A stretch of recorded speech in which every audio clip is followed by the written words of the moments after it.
We had dueling GOP plans on health care today from presidential candidates Scott Walker and Marco Rubio. To Carl Cameron to break it all down for us. Carl.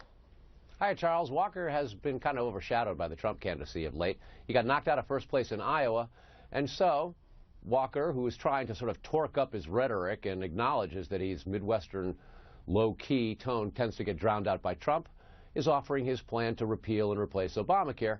And he took on both his image and his GOP colleagues in Washington today. Listen. I may not be the flashiest of the folks. I may not have the pizzazz of people on the east or the west coast, but I hope you see not just here in Minnesota, but across America, I think like you think. I'm willing to stand up against anyone, including members of my own party. I'm willing to stand up against anyone to get the job done. We're not intimidated. Walker would replace Obamacare with a variety of popular GOP alternatives. Tax credits for private health insurance, block granting Medicaid back to the states, allowing people to shop for insurance across state lines and save some money. He would pay for it with Medicaid, insurance tax reform, and by eliminating trillions of dollars in taxes. Now, Louisiana Governor Bobby Jindal trashed Walker's plan today, saying it embraces cradle-to-grave government health care coverage by tying it to Medicare age instead of income. Marco Rubio, meanwhile, laid out his health care priorities in a Wall Street Journal article yesterday. He was at the Iowa State Fair today, where it was raining and it shortened his appearance. We have to repeal and replace a health care law. We have to repeal it, and we have to replace it.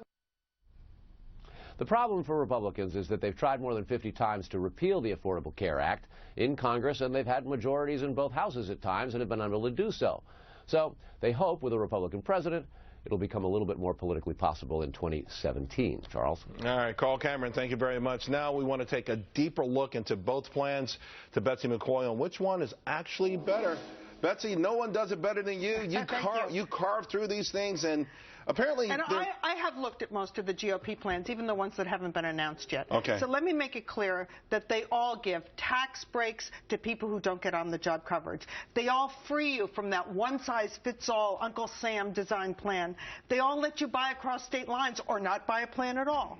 And they all protect people with pre-existing conditions through state high-risk pools. So all of them offer those very important safeguards. Kudos to Walker for raising the issue of Hillary Clinton's health plan, because people forget it was so much more coercive than Obamacare. Obamacare is luring you with fares and TV ads and minor penalties. And Pajama Boy? Yeah, the Pajama Boy, right. He didn't get me, but he's up there. But Hillary said, you will sign up for this plan and you will pay for it or we will garnish your wages. You can't pay for medical care out of pocket if it's covered by your... Betsy, it's pretty clear President Obama in his wildest dreams wanted a single-payer European kind of style. He took us as far as he could. Would Hillary take us the rest of the way? Oh, yes. Her plan, as I pointed out, is far more coercive. It would even limit the kind of health care people could get paying for it themselves. She had an annual limit on how much health care the nation could consume, and then hospitals had to stop paying. I want to specifically ask then, let's focus on these two then. Rubio's plan, anything in there that you don't like, anything in there that we should be... It's a very sound plan, but he's inviting a lot of criticism from the Democrats. They're already trying to bash Republicans for changing Medicare when, in fact, if the truth comes out... What is this, a granny off the cliff kind of thing? Oh, yes. The Democrats have already eviscerated Medicare. They took the money out of Medicare, robbing grandma to spread the wealth. They've imposed a bundling measure that will make it so hard to get hip and knee replacements. They're pushing this end-of-life counseling so that seniors will end their lives early. They're even awarding bonus points to the hospitals that spend the least per senior. What about this criticism of Walker by Jindal? I mean, is there some validity to that? I don't think so. I thought Walker's plan was very sound. What is it about his plan then that's so distinctive than Rubio's? There are very few differences between Walker and Rubio, except that Walker offers the tax break regardless of your income.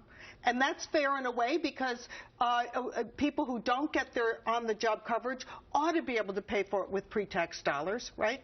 And on the other hand, Rubio goes after this third rail of politics, changing Medicare, which may invite prematurely a lot of unfair demagoguery from, that's redundant. I mean, essentially, there were two things that people liked with the President Obama's plan. I mean, the idea. I mean, the whole thing that you can't be penalized for pre-existing conditions. But very in the United States ever were, because the states had high-risk pools. I got that, but it's a good soundbite that it was always hard to argue against. And the Republicans are offering those same protections. And what about letting the kids stay on your coverage for a long time? You bet. Every plan will have that because that was very, very popular. So can we turn this around, though? The big question is repeal, replace. Is it possible for the next president, if it is a Republican, to do all of that? This big thing that you carry around, is it possible to... Yes, because this is not entrenched. Remember, Charles, only about 12 million people have signed up for Obamacare out of a nation of 318 million people. We can get rid of this and be free again. All right, and we could let go of that army of IRS agents. Thanks a lot, Betsy McCaughey. Nobody knows this stuff better than you.